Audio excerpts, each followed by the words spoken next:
Euzubillahimineşşeytanirracim. Bismillahirrahmanirrahim. Esselamu aleyküm ve rahmetullahi ve berekatuhu. Elhamdülillahi vahdehu ve salatu ve selamu ala Resulihi Muhammeden ve alihi ve ashabihi ecmaîn amma ba'd. Kadirlik Fitrat TV'nin körürmenleri, kırındaşlarımız. Hemmelarınki şu vakti ve bunun ikinci vakti hayırlık olsun. Dostumla, kırındaşımla Abdülaziz Beştoğrak'tan, İstanbul'dan, Süleymaniye Vakfı'nınki Din ve Fitrat Tadqiqat Merkeziga tava bo'lgan Fitrat TV'den sizlarga Allohninki cennet salomı bo'lgan Assalomu alaykum ve rahmetullahi ve berekatuh degan salom bilan birlikda biz o'rganib kelayotgan Qur'on nuri ostida kitap o'qish programımızda Qur'on nuri ostida tariqatchilikka nazar degan mono kitapni o'qib 14. san programıga keldik kadirlik qarindoshlar. 13. sanda nima o'rgandik degan vaqtimizda inshallahga, yine 15. mavzu inshallahga vahiy, 16. peygamberlerin varisi buluş, 17.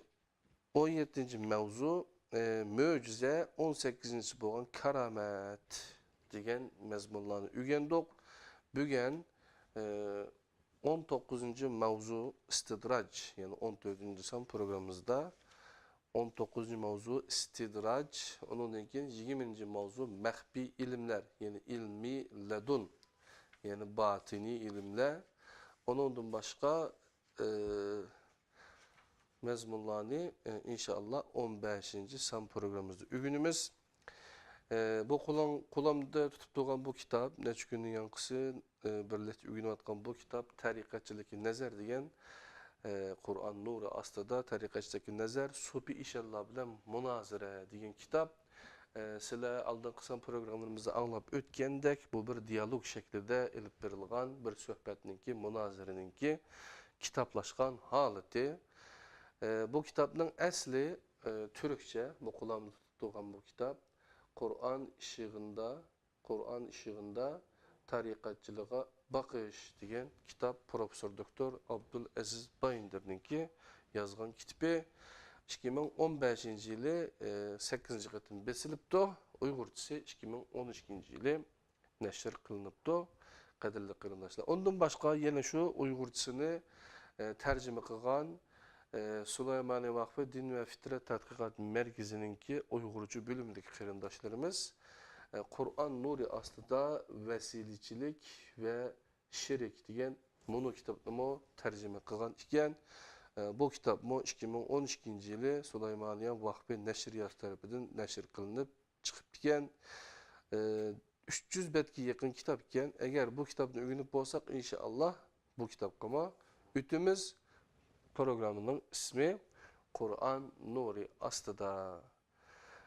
Eğer bunu tüketip olsak inşallah bu lazımlık dini ilimler, her Müslüman için lazımlık dini ilimler Qur'on hadis bütünlüğü asasında fıkıh degan kulağımda tutup durgan bu kitapni öğünümüz. Bu kitap Uygurcu bölümününki başlığı bo'lgan Enes Alim Ustazdınki yazgan kitabı ikinci kısmını mı yazıvatıdı. Nurgullan bizden suallarımızga cevap tepiliydi bu kitaptan. Maqulamda tutup durgan kitap Kur'an-ı Kerim ve izahlık tercümesi degan bu kitap mı 2017 yılı Ramazan'dan burun neşr kılınıp çıktı. 1000 tane bastırgan inşallah 1000 tanıma tügey dep kaptı kadirli qarindoshlar. Biz dünyanın her qaysi joyidagi qarindoshlarga yetkizib berdik. Qur'on nuri ostida kitap o'qish degan programni davomlashtiramiz. Bugünkisi 14. son program. Qadirli qarindoshlar. 14. sonda 19. mavzudan kirdiğimiz tema istidraj. 153. bet. İstidrajның lügat ma'nisi pellimi-pelli örletmek yoki tuvalletmek degan bo'ladi.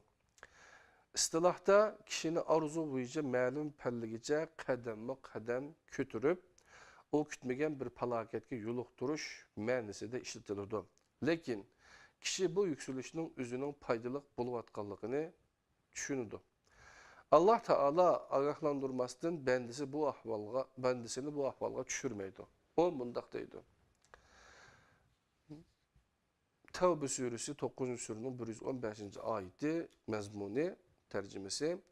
Allah bir kavimni hidayet kılgandan keyin ular saklanışqa tegishlik ishlarni bayon qilmay turib, ularni gumroh qilmaydi. Gumroh bo'lganlar agahlantirishlarga quloq yupurib olganlardir. Alloh taolo mundaq deydi. En'am suresining 6. surunun 44. oyatida mazmuni ular qachon o'zlariga qilingan agahlantirishlarni unutsa, biz ularning oldiga her narsaning eshiklarini ochdik. Ular o'zlariga berilgan narsalar bilan xushal bo'lib, erkinligini turganda ularni tuyuqsiz tutdiqda bütün umidlari suvga tishlashdi. Halbuki bular qo'l ostidagi ne'matlarga qarab, to'g'ri yo'lda bo'lganliklarini o'ylashning o'rniga ro'shan oyatlar ustida fikr yurgizgan bo'lsa edi, bu ahvolga tushib qolmaydi. Sizlarmi atrofingizga joylashgan insonlarga qarab, menvatgan yo'limiz xato bo'lsa, buncha kishi bizga ergashmaydi deysizlar. Ergashuvchilarning ko'pligiga aldanib ketmaslik lozim. Maddi imkoniyatlarni sizlarga quloq solganlarning ko'p bo'lishini va xalqning hurmat bildirishini to'g'ri yo'lda bo'lganliklaringlarning dalili hisoblayapsizlar. Ahirda texmi haddinglardan eshib, ishoninglarning o'ziga qo'l berganlarni hem bu dünyada hem ahirette qutuldirganligini so'zlashga başlaysizlar. Mana bu sizlar jazolanadigan nuqtadir. Kallanglarni silkib etib, Allah Teala'nın Muhammed Aleyhisselam'a qilgan munu emrini obdan tushuninglar. Ey Muhammed aytqin ki, mening sizlarga ziyon yetkazishga va sizlarni kamolatga yetkazishga kuchim yetmaydi. Ey Muhammed aytqin ki, meni Allah'ның azobidan hech kim qutqizolmaydi. Men hergizmo Allah'tan başqa hech qandaq boshpana topolmayman. Mening faqat Allah'ның emirlerini ve elçiliklerini yetkizishga kuchim yetidi. Cin suresi 72. surunun 21, 22, 23. ayetleri qadrli qarindoshlar. Muhammed Aleyhisselam'ның varisi buluş için insanlara uçuk ve roşan halda fakat Kur'an'la yetkiziş lazım idi. Sizler evliya ve meşayih diyen kişilerin sözlerine boysunusizlar ve ulanı yetkizivatsizlar. Bu kılgınınla yetmegendek Kur'an'ı onunla maslaştırıp izahlaysizlar. Sizlerin ehvalınlarını tüvendeki ayet en yaxşı o'ttirg'a qo'ydi.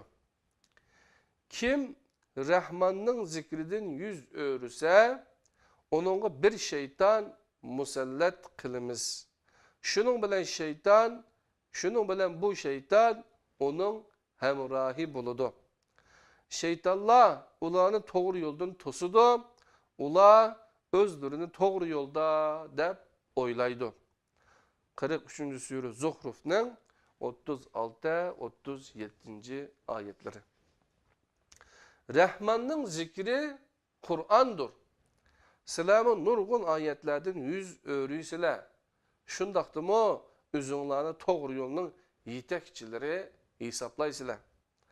Allah'ның elchisiga varis bo'lish masalasi muhim bo'lganligi uchun bu vaqtdan keyin qayta to'xtalamiz. Yani qadrli qarindoshlar, istidraj to'g'riliq buni tushuntirishni beribdi. Endi maxfiy ilmlar, yani ilmiy ladun to'g'riliq o'rganib o'tamiz. Ilmiy ladun Allah tarafidan berilganligi da'vo qilingan xususiy bir ilm ma'nosida ishlatiladi. Ilmiy batin mo'shunga o'xshash ma'noda ishlatiladi. Bazı inşallah'a bu xil ilim berilganligi da'vo qilindi. Bu da'vo ularning muqaddaslashtirilishiga yo'l ochadi. İşan deptiki, ma'naviy yo'lni yaxshi biladigan va soliklarni, ya'ni tariqatga kirganlarni o yo'lga elib bora oladigan bir ishonni izlash shariatning amirlaridandir, debdi. Ustoz Bayındır, agar bu so'z bilan insonga haq yo'lni ko'rsatadigan va bu yo'lda onunga ulgu bo'ladigan bir o'qituvchiga ehtiyoj bo'lganligini aytmoqchi bo'lsangiz, so'zingiz to'g'ridir. Her insanın bir terbiyeçiye, bir ustuğa ve o'qituvchiga ihtiyacı var. İşan depti ki, inşallah iki bo'lgan ilim ilmi batındır. Bu her kişiye birilmegen. Ebu Hureyre raziyallahu anhu mundaq degan: "Men Resulullah aleyhisselam'dan 2 qap ilim aldım. Bulardan birini sizlarga naql qildim, yana birini naql qilgan bo'lsam, beşimni alattыңlar. Bizning ilmimiz mana aşı ilimdir," depti. Ustoz Bayındır, Ebu Hureyre raziyallahu anhu naql qilmagan ilimni sizlar kimdan aldыңlar? Manbasi, delilleri ve asası bo'lmagan bir narsa qandaqsiga ilim bo'lalısı. İşan depti ki, Musa aleyhisselam hadiselerinin haqiqiy yüzünü ko'rmaganligi uchun Xizr aleyhisselamga itiraz bildirgan idi. Xizr aleyhisselamning ilmi laduni bo'lganligi uchun ishning ichki yuzidan vaqif bo'lib turadi. Oyatda onunga öz tarafimizdan bir ilim ügetken idik. 18. sure Kehf'nin 65. ayetida aşındaq deyilgen depti. İlmi batin, ilmi ledun, manu aşu ilimdir. Bayındır depti ki, Xizr bilen birli bo'lgan Musa bu ilimni üginelmegen yerde sizlar qandaq ügendinglar? Bu ilimning sizlarga ügitilganligining dalili nima? İşan, Ebu Hureyre'nin yuqoridagi so'zi dalil bo'lmay nima depti. Bayındır, Ebu Hureyre'nin sözünün qayri dalil? Ebu Hureyre, "Men Resulullah aleyhisselam'dan 2 qap ilim aldım. Bulardan birini sizlarga naql qildim. Yana birini naql qilgan bo'lsam, kallamni alattыңlar," deydi. O naql qilmagan ilimni sizlar qandaq o'rgandinglar? Qaranglar, Sahih Buxarida Xizr aleyhisselamga münasebetlik uzun bir hadis var. Bu meseleni aydınlaştırış için o hadisni aynen naql qilamiz. Ubay ibn Ka'b Muhammed aleyhisselamning mundaq deganligini rivoyat qildi. Musa aleyhisselam Bani İsrail'ga söz qilish uchun o'rnidan turdi. Onundan insanların en bilimlisi kim deb so'raldi. O en bilimlisi men dedi. Allah Teala onu ayıpladı. Çünkü Allah bütün ilimni onunla vermegen idi. Onunla iki denizden birleşken yeri de bendelerimden biri var. O sendin bilimliktir deb vahiy qildi. Musa, Rabbim onun bilen qandaq uçuşa alayman dedi. Allah Teala sivetki bir belik koyup yanına elib al. Belikni nerede yoqatsan o şu yerdedir dedi. Musa yolga çıktı ve yaş hizmetçisi Yuşa İbni Nun bilen birlikte mangdı. Sivet işideki belikni yudip mangdı. Bir Quram taşının yanına kelgende beşini koyup uxlaştı. Belik sivetten çıkıp denize qarab yol aldı. Musa ve onun yaş hizmetçisi de bir hayranlık var idi. Ular o günü keçisimi mangdı. Ertegini Musa yaş hizmetçisiga naştırlığımızda çıkargına bu seferimiz bizni xeli çarçıtıp koydu dedi. Belgilengen yerden ötküçülük Musa aleyhisselam hargınlık his kılmagan idi. Yaş hizmetçi, gördünüz mü? Kur'an taşının yanında oturgan çağımızda belikni unutup men dedi. Musa bizden izleydiğimiz en şu idi dedi de ikisi kelgen izlerini boylap keyniga qaytıştı. Ular şu mang'inicha Quram taşının yeni yetip kelgen idi. Bir dilla bir kishimga yo'ygangan bir kishini uchratdi. Musa salom qilgan edi. O salomni sening bu yeringda salom nima ish qilsin deb ilik oldi. O men Musa dedi. Xizr Bani İsrailning Musasimi deb so'radi.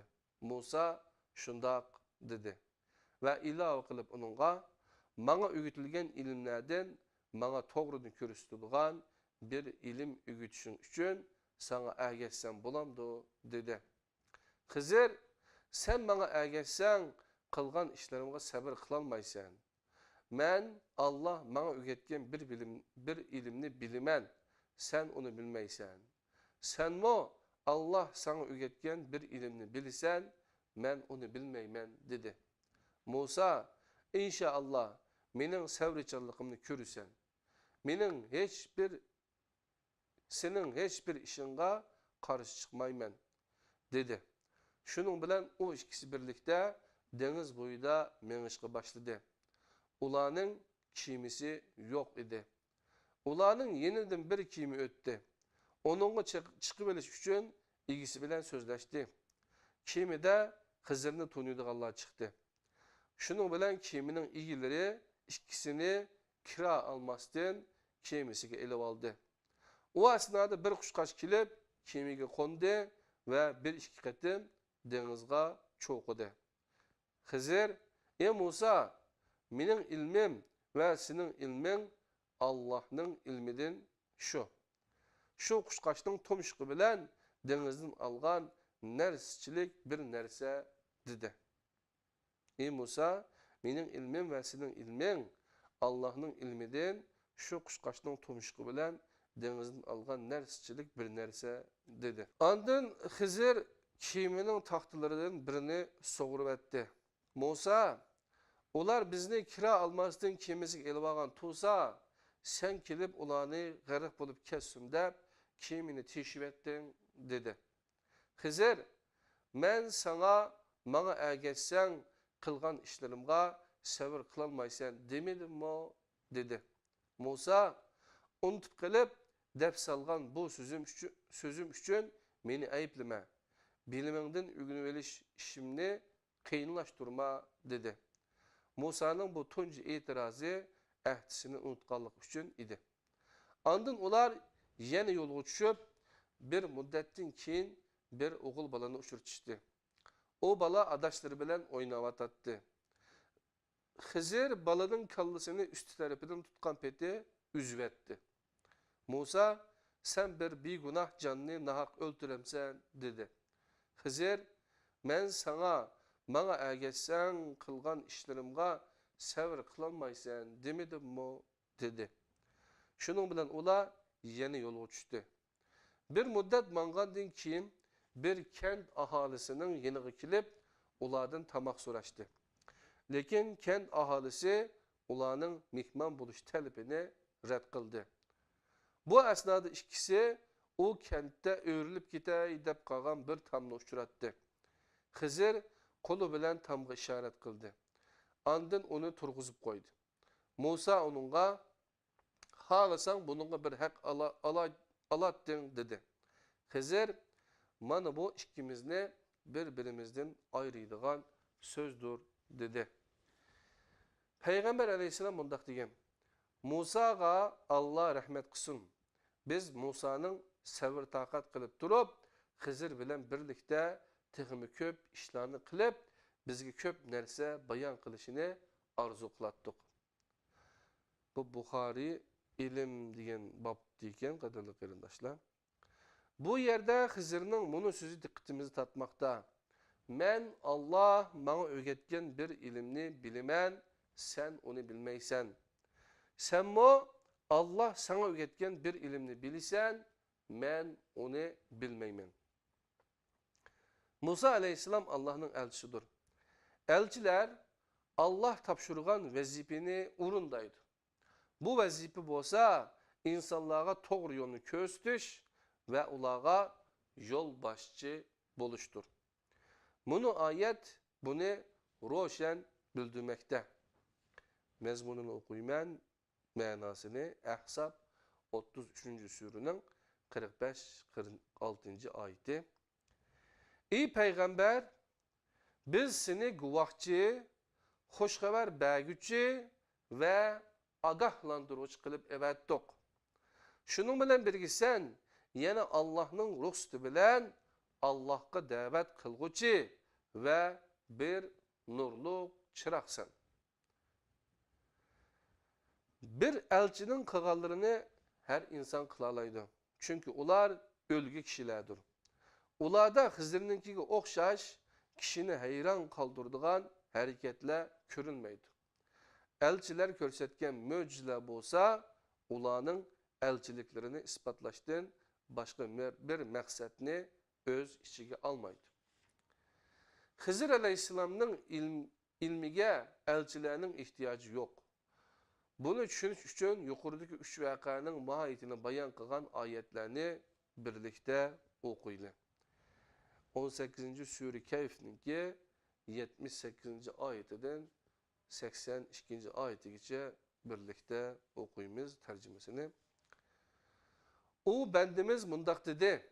Mana bu ikimizni bir-birimizden ayrıydigan sözdür. Men hazır sana sen sevir kılınmagan işlarning haqiqatini aytib beraman. O kimi bağı? O denizde işleydigan bir qancha miskinning idi. Onu ayıp tikaletki keltirip koyay dep teşvik ettim. Çünkü ularning baradigan yeride barliq sağlam kiyimini bulup aladigan bir padişah bar idi. O oğul balığı kelsek, ata-anası mümin kişiler idi. O balının kelgüsü de ularını azgulluqqa ve kafirlikqa zorlaşıdan korktukda Rabbinin ulağa onundan yaxşı ve küyümlük bir bala ata kılışını irade kıldık. O tam bolsa şehirde yaşaydıgan iki yetim oğulunun bulup aslında ularning bir hazinesi var. Ularning dadisi yaxshi adam idi. Rabbim ularning balag'atga yetib, xazinalarini öz qo'llari bilan chiqarib olishini iroda qildi. Bu Rabbimdan bir rahmat idi. Men bularni o'zim chaqlab qilmadim. Ana shular sen sabr qilolmagan ishlarning haqiqati. Yani 18. Sure Kehf'ninki 78'den tartip 82. ayetigacha bo'lgan mazmun. Bu vakanın ibret elişqe tegishlik nurg'un tarafları var.